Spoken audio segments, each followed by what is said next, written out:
ফরিদপুরের ফরিদ আর দিনাজপুরের দিনা, এরা দুইজন চট্টগ্রামের বাদামতলি থেকে 2 টাকার বাদাম কিন্না টিপতে টিপতে তাদের মধ্যে টিপিস টিপিস হইয়া যায়।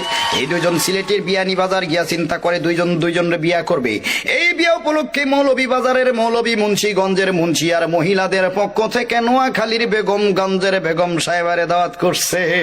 এদিকে ফরিদপুরের ফরিদেই কিছুই নাই, তবে ফেনীর ছাগল নাই আর 2টা ছাগল ছাড়া। এরপরে আর চলাফেরা ছিল চাপাই নবাবগঞ্জের নবাবের মতো। টাঙ্গাইল থেকে একখান তাঁতের শাড়ি, রংপুর থেকে রং, আলতাদিঘি থেকে আলতাইন্না দিনারে বিয়া করিয়া ফলাইছে।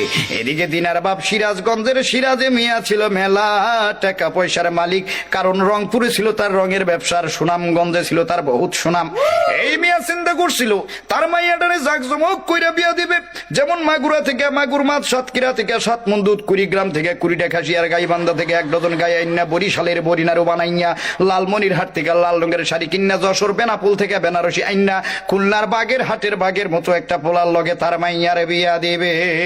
কথা বলেন, কথা বলেন। কিন্তু এই ফরিদ চুয়াডাঙ্গার চুয়া চুয়া কথা কইয়া পটুয়াখালীর ভাষায় পটাইয়া পটাইয়া দিনারে বিয়া কইরা ফলাইছে। মনের দুঃখে সিরাজ মিয়া রওনা দিছে অজানা উদ্দেশ্যে। পাবনায় গিয়া পড়ছে ভাবনাই, নোয়াখালী আইসা চিন্তা করে খালি খালি কাইন্দা লাভ নাই, যাই ভোলাই গিয়া মনের দুঃখটা ভোলা যায় কিনা। ভোলা যাওয়ার পথে মাঝখানে বরিশালের ঝালু কাটিতে আইসা বেটার মনের ঝালটা আরো বেশি বাইরে গেছে। বলেন বাপরে বাপ, এ কথা বলে না, যারা বলেন ঠিক না বেঠে। এই খবর তো আর ঢাকা শহরে ঢাকা রইল না, খবরের কাগজ পত্র পত্রিকায় ছাপা হয়ে গেল। তার আগে এই ঘটনা চলে গেল জামালপুরের জামালের কাছে।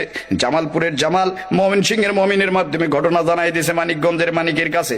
মানিকগঞ্জের মানিক এত খারাপ লোক মনে হয় জন্মের সময় তার মুখে মধুপুরের মধু পড়ে নাই। এই বেড়া করছে কি এই ঘটনা জানাই দিছে গোপালগঞ্জের গোপালের কাছে। গোপালগঞ্জের গোপাল করে কি ব্রাহ্মণবাড়িয়ার ব্রাহ্মণ, নারায়ণগঞ্জের নারায়ণ, শিবপুরের শিব, হরিপুরের হরি, মহাদেবপুরের মহাদেব, পাটনার রাধানগরের রাধার, কৃষ্ণনগরের কৃষ্ণরে লইয়া হিন্দু ধর্মের প্রধান ঠাকুর গায়ে ঠাকুরের কাছে রওনা দিছে।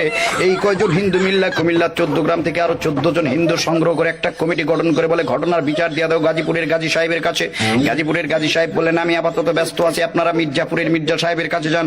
মির্জাপুরের মির্জা সাহেব বললেন আমার নাতি নরসিংদীর নরাদম শেরপুর থেকে 1 চিনি চুরি করিয়া বগুড়া সারিয়াকান্দি থানায় আসামিদের মধ্যে সারিবদ্ধভাবে দাঁড়ায় রয়েছে, আপনারা আপাতত হাজীগঞ্জের হাজী সাহেবের কাছে যান। হাজীগঞ্জের হাজী সাহেব বললেন ফরিদপুরের ফরিদার দিনাজপুরের দিনাজে বিয়ারা করছে, এটা শরীয়তপুরের শরীয়ত মোতাবেক ঠিক আছে কিনা, যদি ঠিক না থাকে তাহলে মেহেরপুর থেকে মেহের আলীর ডাইক্কা পাঠাও, এর খাগড়াছড়িতে পাঠিয়ে দাও, সেখান থেকে কমসে কম 5 থেকে 6টা ছড়ি আইনা ফরিদ নামের পোলাটারে সিলেটের শায়েস্তাগঞ্জ নিয়ে ভালো কইরা শায়েস্তা কইরা নিয়ে আসো। চিল্লাই এখন ঠিক না বেঠি। এমন সময় এই ফরিদ তার বাল্য বন্ধু কিশোরগঞ্জের কিশোরের কথা মতো বরগুনায় একটা গুণাতার ফ্যাক্টরিতে চাকরিতে ঢুকছে। বর্তমানে ফরিদ মেলা টাকা পয়সার মালিক, তার চাল চলন দেখলে মনে হয় রাজশাহীর রাজা যাইতে আছে। নীলফামারী থেকে নীল রোগের একখান ছুটি পাঞ্জাবি কিনা সৈয়দপুরের সৈয়দ আলীর মোড়ে আইছে চা খাইতে। সেইখানে গিয়ে দেখা হয় জয়পুরহাটের জয় নামের বন্ধুর সাথে। জয় বলে বন্ধু চলো আমার বান্ধবী রানীনগরের রানীর বাড়িতে যাই।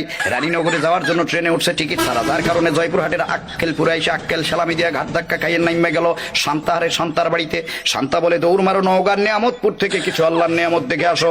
নেয়ামতপুরের দরবেশ বাবা বললেন এই মুহূর্তে দৌড় দাও জয়পুরহাটের কালাই থানা থেকে কমসে কম 5 থেকে 6 কেজি কালাই কিনা খেতলাল থানার লাল খেল পাড়ি দিয়ে দাও, ফকির মিসকিনদের মাঝে বিতরণ করে দাও।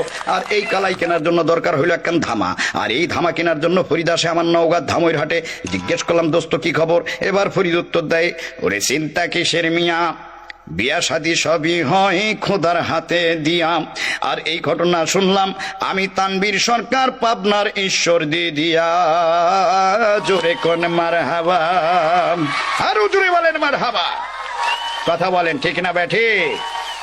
বউয়ের জ্বালাই ইচ্ছা করে গাড়ির নিচে মারি ঝাপ, গাড়ির নিচে মারি ঝাপ, কেন যে বিয়া করলাম বাপ রে বাপ, হাই গো কেন যে বিয়া করলাম বাপ রে বাপ। চিল্লায় বলেন ঠিক না বেঠি।